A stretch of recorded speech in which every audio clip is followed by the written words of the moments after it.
Yeah, so just welcome. This is our general meeting. I think this is our second, maybe third online general meeting, and I think we're going to stick with this format going forward. It's our opportunity to tell you what the society is doing and then also get feedback from you. And then hopefully today we have a guest speaker. It's going to be great. So really it's about just letting you guys know what's going on and then getting feedback from you. And also we have elections. We'll talk about that a little bit later. So we've got a lot to do, so I'll just jump right in. And I know Rick is going to have to leave a little bit early, so we have a financial report by Rick. Thank you, guys. How you doing? Yeah, if I can, let me launch this, and then if I could share a screen, that would be great. You should be authorized to. And it's going to look like this. I really just have a two-pager for everybody today, and I'll just go over this fairly quickly. There's not, it's not a very complicated budget by any means. What this shows you is essentially last fiscal year. So we have had a couple of months into this fiscal year, and I haven't brought it up to date yet, but the annual report is, the idea is that it covers a complete fiscal year. And then we also compare year to year as that happens. So this then will take us from, of course, December of 21 through December 22. And of course, that was just last December.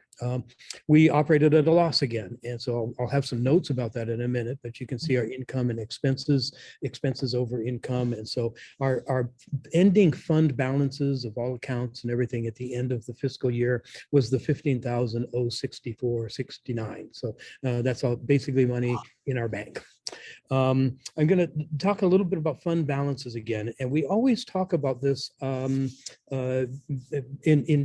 out of two different ways. Basically,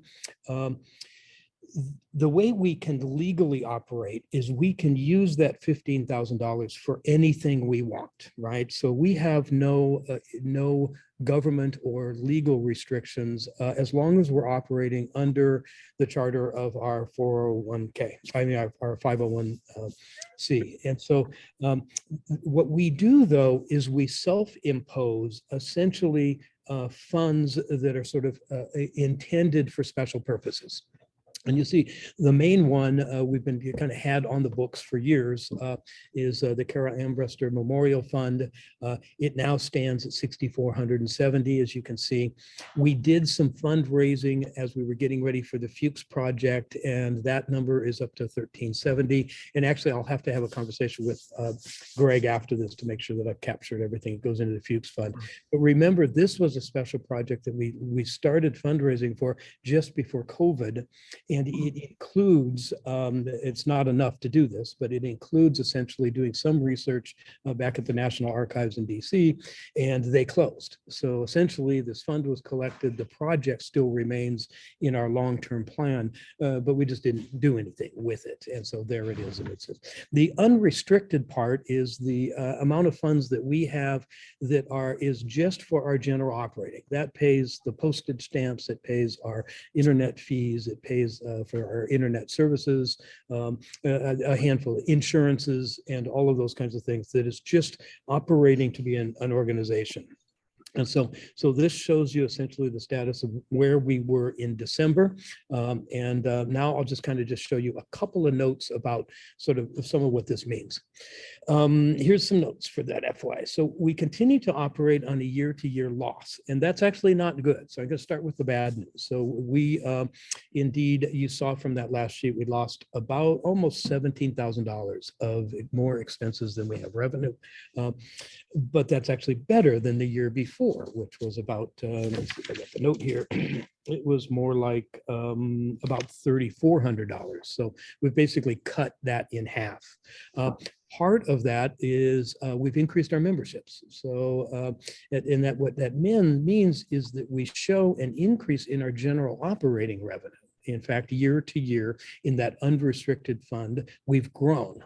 And so the key thing there is we've been handling a couple of special projects, and I'll say more about that, about the fourth bullet down, but there's some special projects that we use special funding for, and our general operating continues to be healthy. And so what that means from a treasurer's standpoint is we have the capacity, demonstrated capacity year after year, ever since we've been going, to raise enough money through memberships and general contributions to basically handle our operation. We can keep the company running.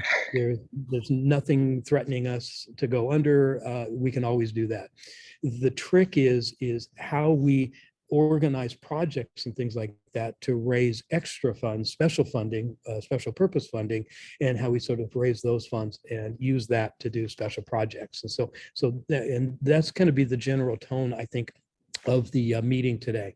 I said the general operating basically is memberships and contributions. I want to remind everybody, and I'll have Greg talk about this a little bit more, but he especially, but we have been very creative in just finding little ways to sort of like get some contributions. So we have had contributions coming in through, for example, a Kroger fund and an Amazon fund, and so not a lot, but it's money and it comes in, and so that part is part of our general operating strategy. I said that already. Oops, sorry, didn't mean to change pages there.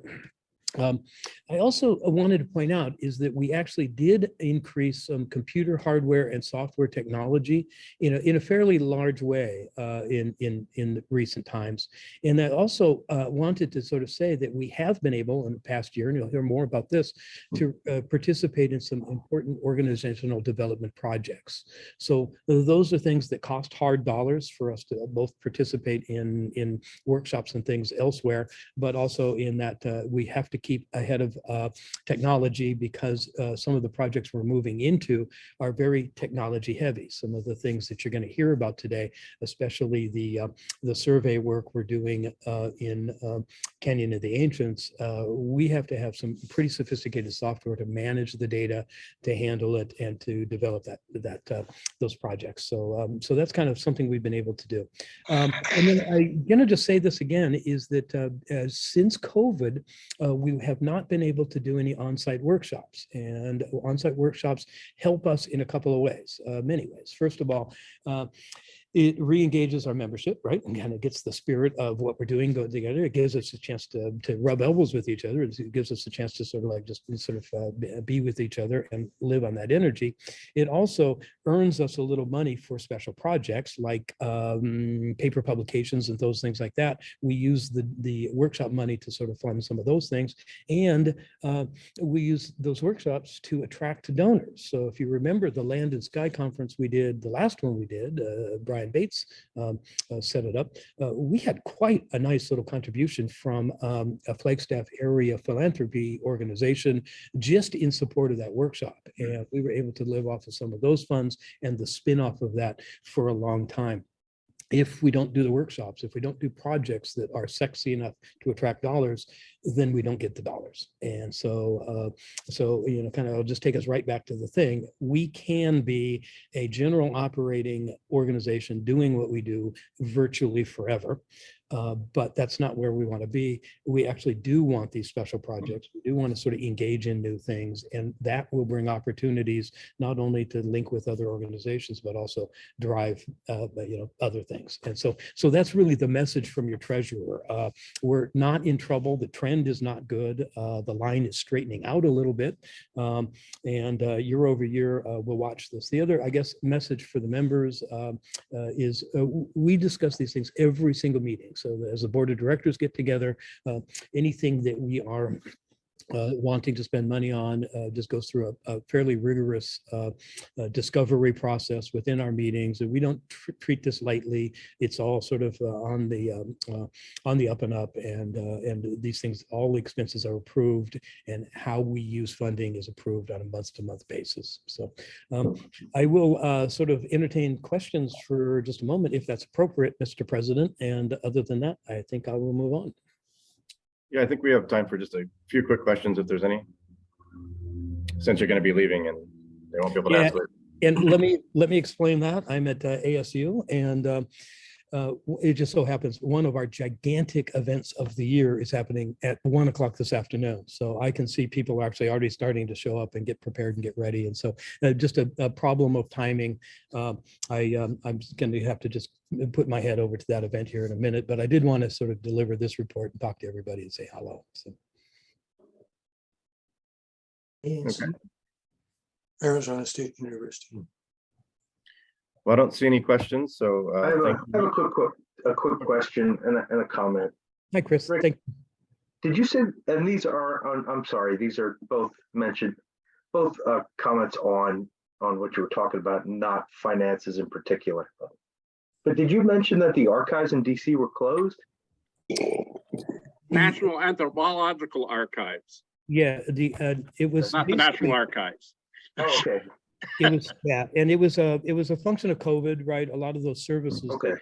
did not happen, and so it took a little bit of the energy out of our sales, to say the least, right? There was Well, it's a temporary closure, right? yeah. Yeah. We fully expect to continue with that project, but we'll do it in a fashion that once everything's open, once we can make the best benefit out of the investigations we have to do at the archaeological archives. And the statement I had is maybe just pertains to me. I think with the workshops, one thing we should strive to do is get dates announced out to the general membership much quicker than we did in 2022. Okay, I think you're probably right, and it's we'll talk about that more outside of the financial report, but I'll Yeah. just put my 2 cents in on that as well. Yeah, it's just hard to pick a date and time, and then in fact we did as a board, we had our kind of mindset in a particular area, and whatever a delay after delay happened and announcing and getting it underway, and then we found that there was essentially almost nobody selected to attend. So Yeah, I know I was anxiously looking forward to attending, but by the time that the actual date was announced, I had other plans made. Just one more general comment is we do this a lot here on campus, and people learned how to attend conferences without going, and I think a lot of people find that Zoom is just too convenient. I mean, we did a lot of, everybody strove to sort of make it as good as possible and make it almost like being there. And I think we did ourselves a disservice because, it actually, people are now self-selecting to sort of do conferences in a hybrid mode, as opposed to just taking the time to travel and to go places. And I hope we get over that. We really do need to get together in person. So. Okay. I think we should move on and try to stay on schedule. Greg, we're going to have the membership report. Okay, let me see if I can pull this up.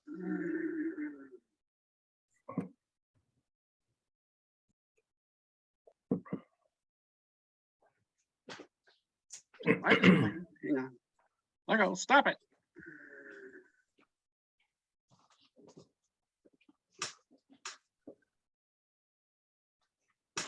There. The membership of the society is very healthy, I think. We have maintained membership rolls of approximately 75 to 85 members pretty consistently for the last couple of years. Right now we have 56 associate members, 9 founder members. Founder memberships were put out initially at the inception of the society, and they are more of a sustaining membership. They are $100 for 2 years. And the associate members are $34 annually. 5 full members, and these are the members that we have that are at a higher level of experience and academic education in our society, and these are usually the members that we try and draw from our board of directors. 2 student members, and it's important for us to maintain our student membership. Doing the best we can to try and attract students and younger folks to the Society. And we also have 2 lifetime members, myself and Travis Ambruster, and 2 patron members. Patron members are members that support the society at a higher financial level. And of course, we have 3 members in memoriam: Carol Ann Brewster, Bernard Bell, and Mike Zeilich.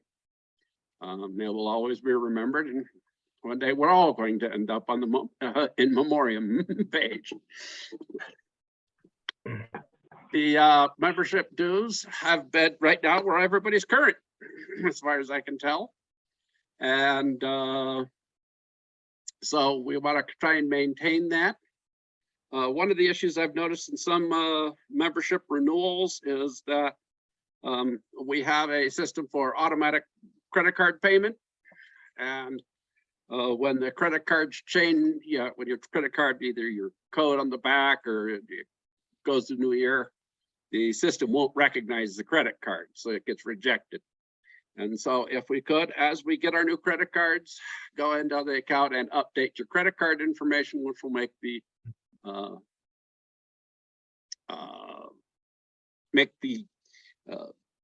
collection of the membership dues more efficient. And if anybody ever needs any help with their memberships, I'm always here. Donations also to help with that. One group that we have quite a few in our associate members is one of the other groups that we are trying to definitely attract more in terms of membership is Native American and Indigenous peoples. I didn't separate them out as the number of members that we have. It's about 6 or 7, somewhere in there. And that's what group we want to attract more of. And typically the ones that we do get are associate or are supported. Their membership dues are supported by the Carol Ann Brewster Memorial Fund. That is one of the main uses for the fund, is to support Native Americans and their participation in our society. And so we're going to keep with that. Usually at all the conferences we present at, we offer a 1-year complimentary membership to our Native American or Indigenous peoples. So that's kind of where I'm at with the membership. I'll be happy to answer any questions you may have. Greg, do you have a sense of its, so we have 79 enrolled members. Is that up, down? Are we kind of level? It's generally been pretty flat between, we've maintained a membership between, I think the high was 83 and the low has been 75 lately. There's some members come in, some members drop out, but we've always been maintaining that approximate level of membership lately. And that's a good thing. Okay. I don't see any other questions on that. So I'll move into our board of directors discussion on elections. So by our bylaws, we have to have elections, I think, every year to affirm the board. Since we have infrequent meetings and a little bit low attendance, it's a little bit informal, but what we've proposed is the board as it sits is agreed to stay on and also in their current position. So the membership elects the board, and then the board elects the officers, I guess, of the board. Is that correct, Greg? That's correct, yes. Okay.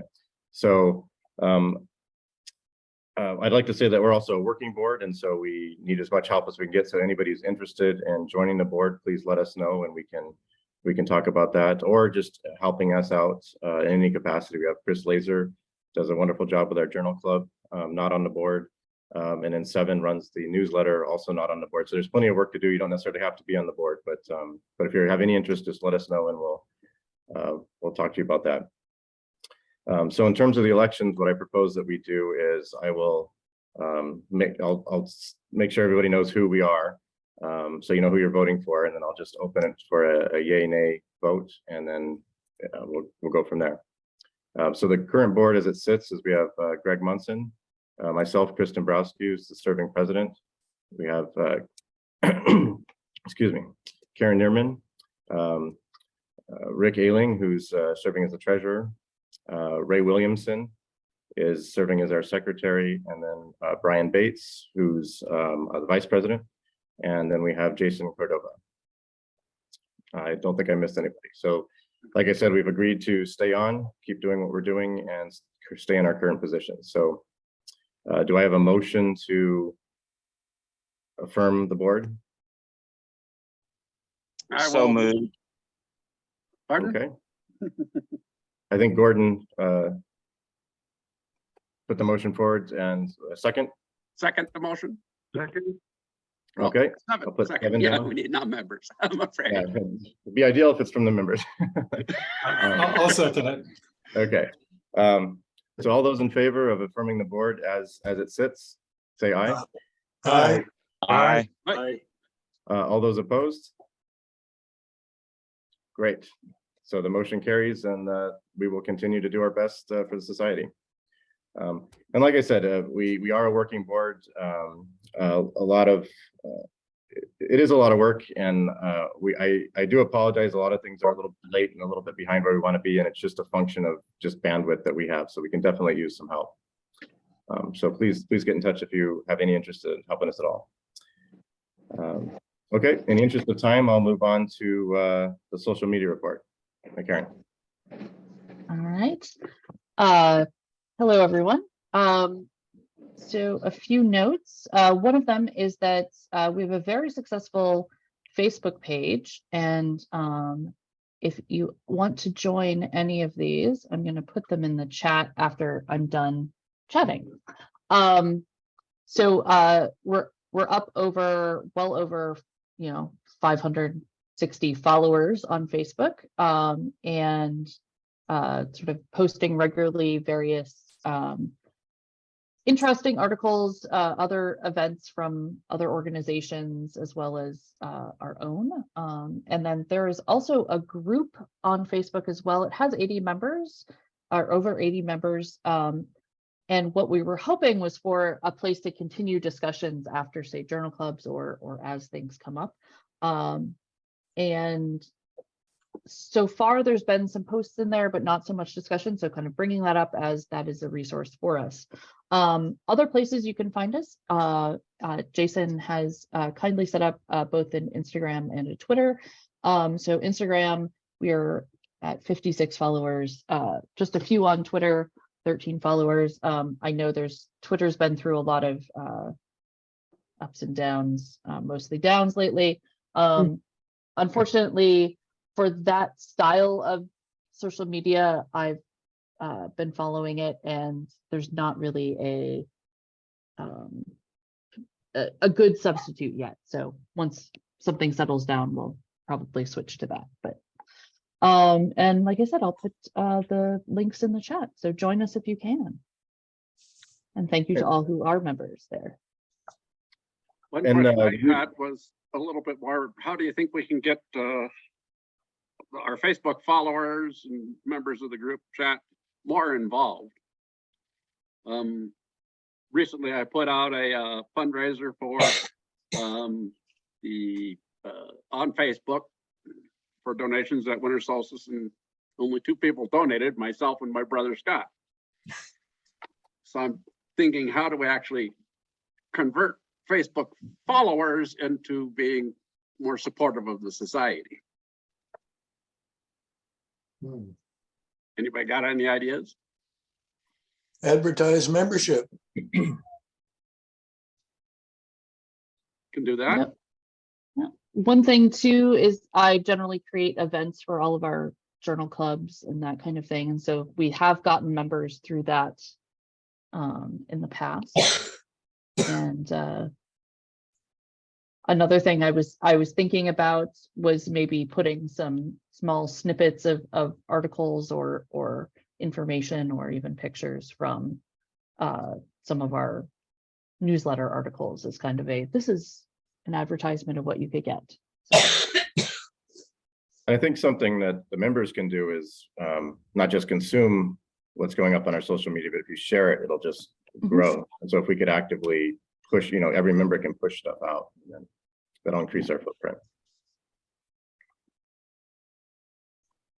Okay. Okay. Give give membership a way to be involved. You guys don't have any of that. And so I would suggest that you give, workshops or whatever, but give members a way to be involved. Okay. I think And I think that's actually a perfect segue because I think our biggest success in the last couple of years has been the Journal Club, which is a perfect way to get membership involved, and Chris is actually going to talk right about this. So, Chris. Okay, I put a bunch of stuff together right before the meeting. Looking at it now, I might have put too much together. So let me jump halfway through, and if there's time at the end, I'll circle back. So the Journal Club started in 2021. We're now in 2023. I would consider probably the tail end of the second season, the way I would look at it. 2022 started off with it's kind of a second part of visiting the winter solstice and the historic Pueblo sun watching that we talked about in January. February, we followed up with Hopi lunar ceremonies and moon watching, as discussed by Michael Zelnick. In March, we took a look at the equinox, and the equinox in context of Native American societies, and looking at Clive Ruggles' paper in particular, Whose Equinox, and documenting the equinox, whether it's fact or fiction, really, when we're talking about it, and should it remain in our vocabulary, was a topic of discussion that we tackled in March. April, we looked at HOCOM astronomy, and May, we talked about the Venus and Mays complexes, similarities between Mesoamerica and the American Southwest. And then for our June solstice meeting, we discussed summer solstice at Casa Recanada, where we looked at some important facts and fallacies about what may or may not have going on there. And Ray led us through some of his early research there and some questions that may have arisen around Reconstruction.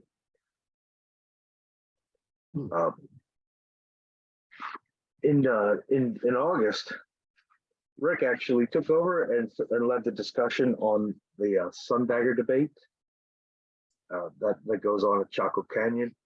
Was looking at work by Anna Safar and rebuttals from John Carlson. And Chris led the discussion in September, where we returned to Chaco Canyon, talking about building orientations, and we were joined that night by Andy Monroe, whose research was featured in those discussions. In November and December, finish out the year, we were honored to have some of our membership discuss what they presented in Argentina for the Oxford Conference for Isaac. November, we had Greg and Ray talk about archival ethnography and astronomy in Native American education and recent advances and the work at the Escalante Pueblo building. And then in December, we had Gordon Houston and Kim Malville talk about their presentations. Gordon on his solar marker matrix, and Kim on ritual pilgrimaging in the Chaco region. In January, we had some scheduling conflicts, and this member meeting is filling in for February. But in March, upcoming for the new year, March, we have Mark Rainey is going to talk about his work with the Sky Gods. I don't know if you saw my email, Mark, but the date is March 14th on that. Hopefully that works. In April, we have David to talk about the work of Delvon Chamberlain. And And going forward after that, we have other paired papers for anybody who's interested in leading a discussion. I will say that to understand somebody else's research completely and to get everything out of it, there's no better way to do that than actually prepare to lead a discussion for one of these journal clubs. Because in the preparation process, you get a much firmer grasp on what the researcher had in mind, how he presents his conclusions, as if you have to present it as if it was your own research. There's really no better way to get a depth of understanding than through this process. And I certainly recommend it. I know that the first year when I presented, and led most of the discussions was an incredible learning experience. And it's something that's open up to the entire membership, and we hope you take advantage of it. We also would like to use those Tuesday nights for workshop sessions and instrumental demonstrations that were planned for the workshop that unfortunately was talked about had to be canceled because of attendance. So just one last thing when we talk about the Journal Club, and one of the things that I've been really striving for, and not to talk an echo chamber, but I thought it was very important. The point I'd like to make: in 1992, Keith Kintick wrote a paper for archaeoastronomy that was titled "I wasn't going to say anything, but since you asked," and in it he made a claim that archaeoastronomers often kind of felt bent out of shape because they were making a very little dent in the archaeology field as a whole. But his argument was that they were answering questions that nobody was asking. And our field has been probably guilty of that since its inception, with Hawking's work at Stonehenge. And the real problem is that these questions weren't being contextualized within the social questions that need to be asked for these cultures that are being studied. So it's one thing to say that you found a lunar alignment within an architectural complex or a structure. Maybe so. But that's the easy part. The part that we really need to concern ourselves is how to get to the next step and say, how do we answer these questions of intentionality? You found an alignment to a supposed lunar rising, perhaps, but was that intentional? And if so, what did it mean to the culture? So the first thing, of course, is corresponding lines of evidence. And the place where we need to look first is ethnographic, historic, and ethnohistoric data to find these corroborating lines of evidence. Clive Ruggles, tongue-in-cheek, put it, one word of ethnography is worth 1,000 alignments.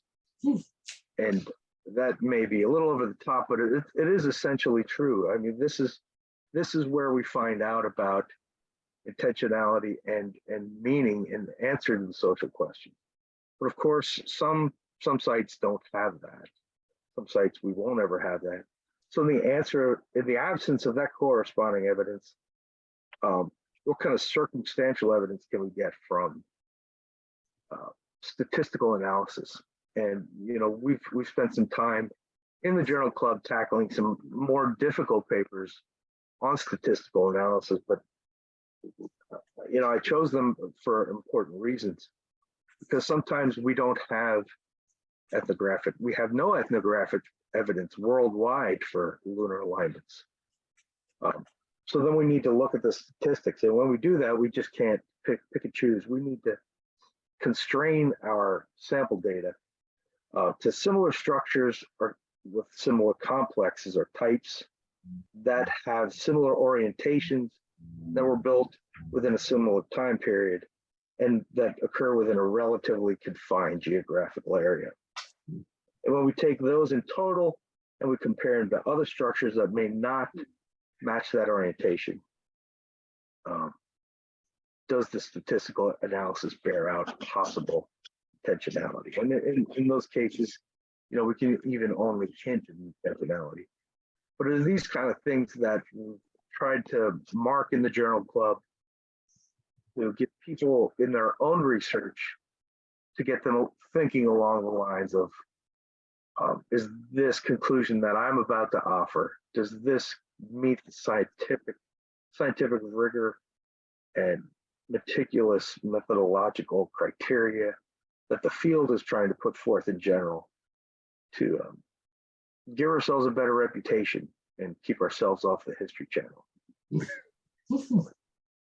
I was gonna Chris, say, I would add that I think one of the things we need to do in order to have greater relevance in anthropology is a lot what I'm going to be talking about in a minute is cultural landscapes, where cultural astronomy has a rightful place in anthropological research.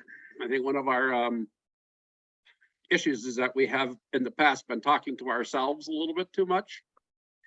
And Yes. that we go to, when we present research to astronomy conferences or cultural astronomy conferences. Well, to that end, Greg, I'll let that be my segue and just hand it over to you then. okay, one quick message on the Journal Club is I just want to say thank you for Chris. It's a surprising amount of work to schedule everybody and find papers and actually find copies of the papers that we can distribute and get it all put together. So it's quite a bit of work. So thank you, Chris. And I also want to thank Chris as well.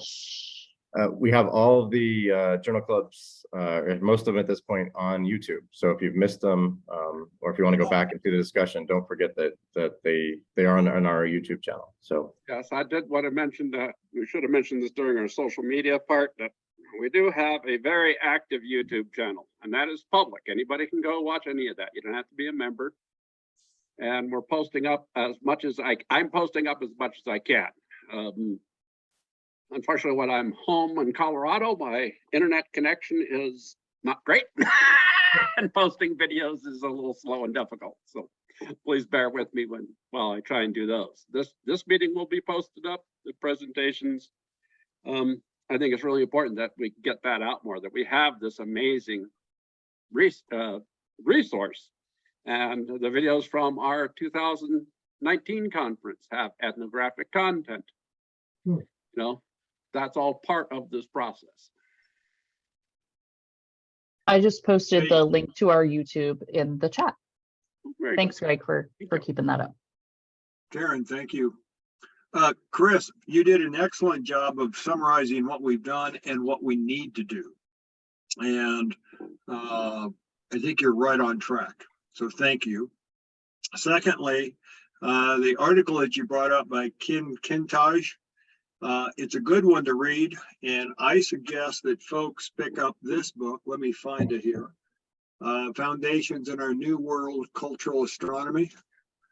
And it's by Tony Avini. The last article is Kintaj and then Tony Avini's rebuttal. And Tony makes some excellent points. I haven't read it for several years, but I would encourage that folks read both articles to kind of get a, how shall I say this, a clearer view of what it is that we're doing and what we need to do. Thank you. Yeah. And that volume has kind of been instrumental in the Journal Club since the beginning, trying to capture some of these important debates. There's still a few in that book we haven't got to yet, that being one of them. But certainly we tackled the sun dagger question that's made prominent in that section of the book with the big mysteries that are left. Well, yeah, so thanks for bringing that up. That's a great volume. Yeah, anybody that doesn't have this, I think this is required reading for our field. So I'll leave it at that. a good segue for the members forum. So I'll turn that over to Jason and Brian. Hello, folks. So the objective here is to give you a little feedback on what we're trying to learn. We have a survey that has gone out to the members. Unfortunately, we've only had one response. And so I will encourage all of you who are not on the board to go to our survey, because what we need is feedback. We need to know what it is that you as a member are needing and how we can best provide that. Now, the one that we got back, one of the statements that stuck out for me was that we need to get more young people involved. And if we look around at our pictures, there's only a few people that don't have gray hair. I'm getting there. I'm just a little slow in the gray hair category. But the point I'm getting at is that I think we need to begin looking at how can we recruit or bring into the society students. Now, one of the topics that we've talked about is having a conference at the Durango College. And somebody's going to have to help me remember the name. Center for Southwest Studies. Well, what's the name of the college there? Fort Lewis College, yes. Fort Lewis, okay. Fort Lewis has a very high Native American enrollment. And we've not yet hosted a conference in Durango, which is, I think, an ideal place for us to meet. And then we have several places you can go for field trips as well, field training. But what I'd like each of you as members to do is to reach out to other members and encourage them to fill in to complete the survey and then send it back to us. It's hard to give you any response with just one survey having been completed.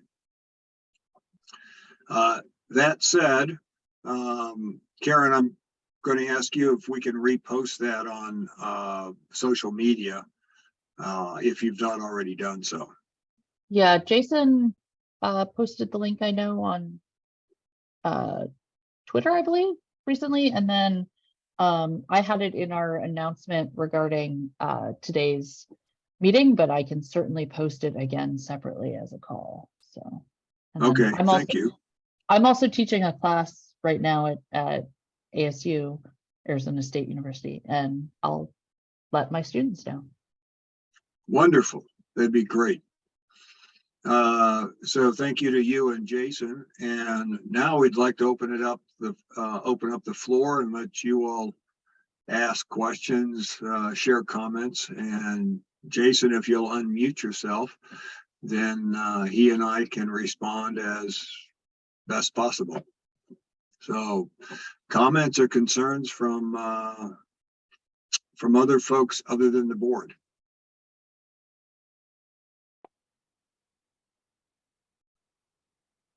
Do any of you have items that you see as a need for our society to be addressing?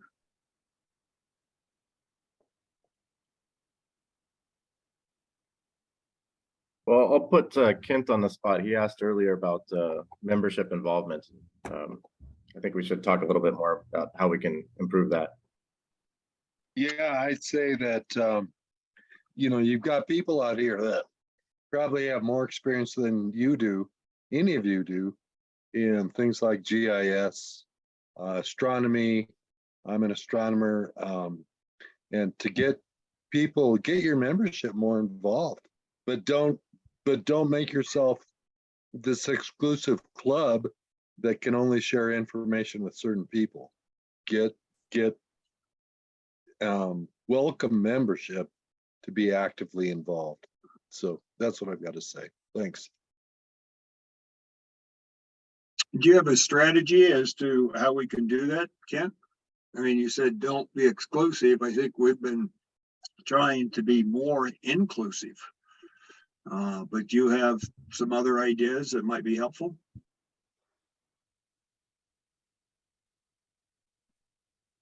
Let me think about that for a minute. Okay. Anybody else? Any other comments, concerns, insights? Well, I can probably follow up on what what Kent talked about. I mean, what Dr. Zotti's gonna present to us coming up next, having heard, you know, and being familiar with his contributions to the field, I mean, that opens up a lot of exciting doors and opportunities. But perhaps maybe we can also offer, in addition to journal club and workshops, maybe like an online cultural astronomy workshop where we can do things. For instance, my colleague at the Journal of Cultural Astronomy, William Romaine, has an article in Skyscape Archaeology this month called Notes on the Accuracy of Google Earth Pro Heading Information for Archaeoastronomy and Landscape Archaeology. He's also made that paper public, you know, through academia. If you know, one of the things we could do is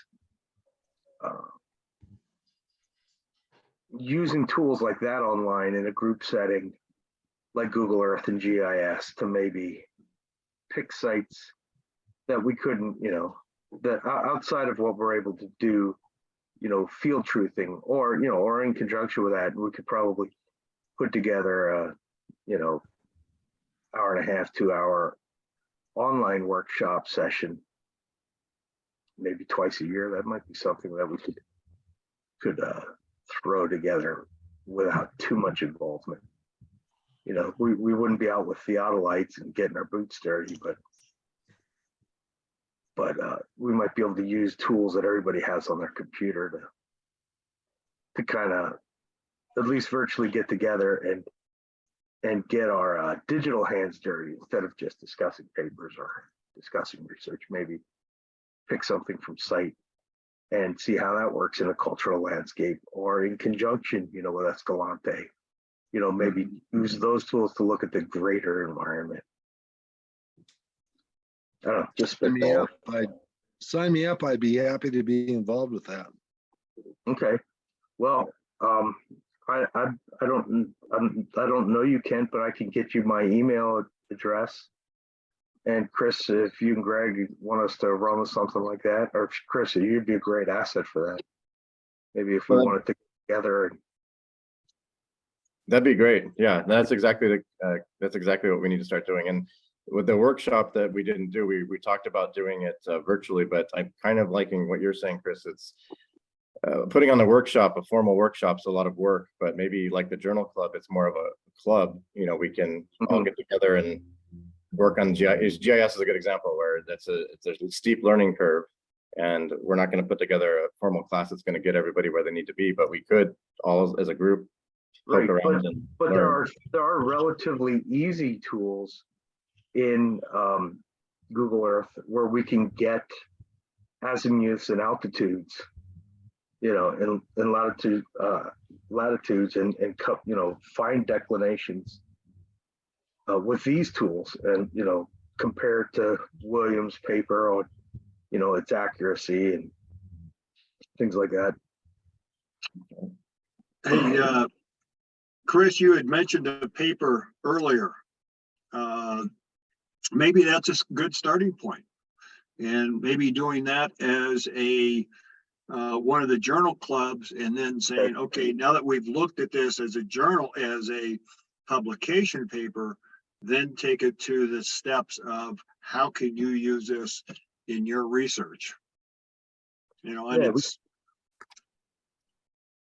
we could do it a combined journal club thing. Maybe carve out an extra hour one night, you know, since we'll be doing hands-on, and go through how to use Google Earth in that capacity. Right. You know, we can certainly invite Will Remain to that, and anybody else who has GIS capabilities, you know, that we can you know, share out. I mean, my ArcGIS is very rudimentary, but so this is an issue that kind of we've brought up in our board meetings a few times. The idea of doing something like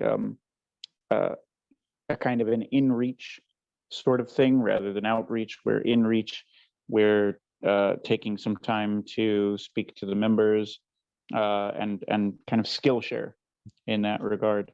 And the question has come up as to, since the Journal Club is doing so well, is it something that we want to branch off and do something separate to do these kinds of kind of workshop skill share sort of formats, or would we want to combine these sort of things with the Journal Club? And kind of Well, sounds like I don't think that we would, because the way I look at this, it could be a very good complement to the cultural landscape study that's going on the ground with Escalante. So why not pick a site that has relationship to these other sites that might be more inaccessible, on foot, but that, that we could certainly get to through Google Earth, because in a Journal Club, we have an hour, right? And we're there to discuss a journal. And I think it's been very successful. And I wouldn't want to supersede this, with anything like this, but I don't see that we couldn't do it in conjunction with both the Journal Club and the Cultural Landscapes Project, almost like a dovetailing the two. We discussed the article or the paper during Journal Club. We've certainly had, well, we have the actual journals that we could do in journal papers that we can do a Journal Club as a precursor learning event for people that want to be involved. We've had Greg and Ray's updates on the in situ Escalante projects and things like that. We just find a way to combine the two, and Kent and Chris's GIS expertise, that we can kind of do a more inclusive parallel project that ties to both of our other ongoing efforts. Yeah, I think the mechanics of it makes sense. I think what Jason was getting at, we've talked about before, is just, and this is a question for the general membership, it's a question of bandwidth. If we're doing one meeting a month with the journal clubs, could we say have another meeting, 2 meetings a month where we do this type of work, the technical stuff and the journal? Is that too much, 2 meetings? And then the flip side is we don't want to dilute the journal clubs. That's kind of where we're. Yeah, well, I would think the Journal Club would still go on in a monthly capacity. Okay. But I was just spitballing. I was thinking this might be something that we do biannually. Okay. where And that's the feedback we Journal need Club, from the membership, how often they want to do it and how where much. the Journal time Club we would have. still be an hour long, right? Because we don't want to lose. We don't want to turn Journal Club into a 2-3 hour hands-on. Yeah, and that's my concern. That the journal club's working great. I don't want to mess it up. Right. No, nor do I. But I think this is a great additional thing for people that can't be boots on the ground at Escalante, Yeah, but want something more than Journal Club. And I also personally think it's perfectly reasonable to have an additional session and something special and dedicated to those kinds of skill-based sort of presentations. So Chris is thinking, sounds like logistically, there's at least an interest and a drive for that. You're suggesting biannually. The question again to the members, does that, what would that look like for the members? Well, anyway, Kent, there's my email address. Feel free to record that and reach out to me. I would be happy to get together and bring Chris in, or whoever else is interested, and maybe just start woodshedding some ideas instead of doing it here. Really, I was just going to say that I think we can come up with a plan and then email it out to the membership and see if like we say, a biannual meeting is something that they'd be interested in, or make sure the frequency is okay.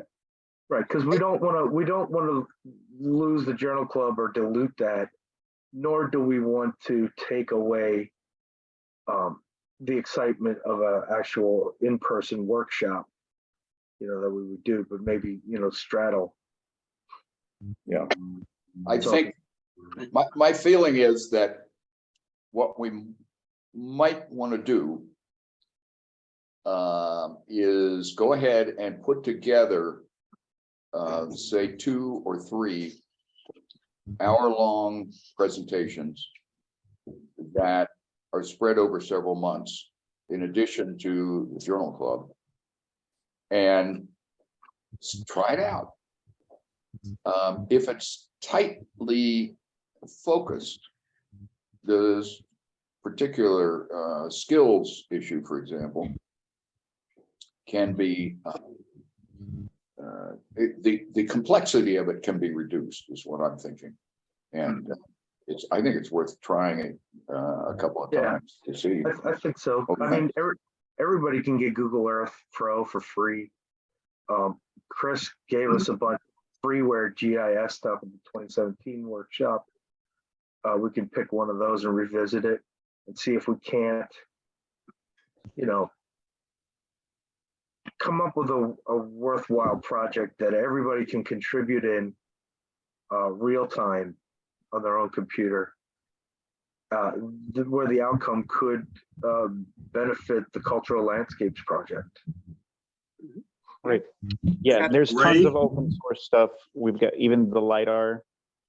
There's open source access for LiDAR, depending on the site, and even software to interpret it. Just a learning curve for how to do it, and even with the GIS, ArcGIS, things like that. So definitely skill-oriented training is very useful and helpful here. And I think Yeah, this is a I good want to come back to Greg, let me just interject real quick. Ray, I really like your idea, and I was thinking something on what you said, very focused and more like a quarterly, because if it's biannual, I think people will not be engaged as much.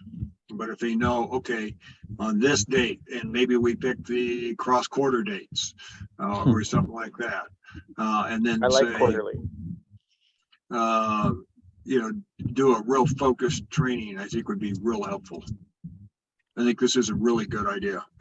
And I also think that it would be good as it progresses and develops to again use our advisory network to form partnerships with other academic institutions that may be able to use these instructionally. Courses and classes, because I know Steve Goldberg's program. I talked with Steve Goldberg, and we're talking about working with him a lot more closely. Even I think Dwayne Hammaker mentioned during the Oxford conference, I may be looking at branching out into this kind of thing also. So there is a potential for developing partnerships throughout, and to have courses that we can teach. Great. Speaking of the partnerships, Go ahead, um, Jason. I want to throw out, because there were some suggestions about, collaborations and organizations, actually from the one response from the survey. Those of us at universities combining the STEM and Native American aspects. Does anyone within the organization here have direct connections with groups like SCAAS or ACES or those kind of groups? I think those specifically, the organizations that are the STEM advocacy groups, that combines a lot of what we're doing, and I think that would be helpful too. I think that's a good idea, Jason. Yeah, I agree. How are we doing on time, Chris? I think we're up We to have just a our, few minutes left. As I say, it looks like we have 2 minutes, so I just want to make sure the members don't have anything else the members would like to say. Yeah, this is your time. This is your opportunity to speak. We board members get to talk all the time. So you don't, please. But of course you do. You're welcome to email us or contact us anytime, but.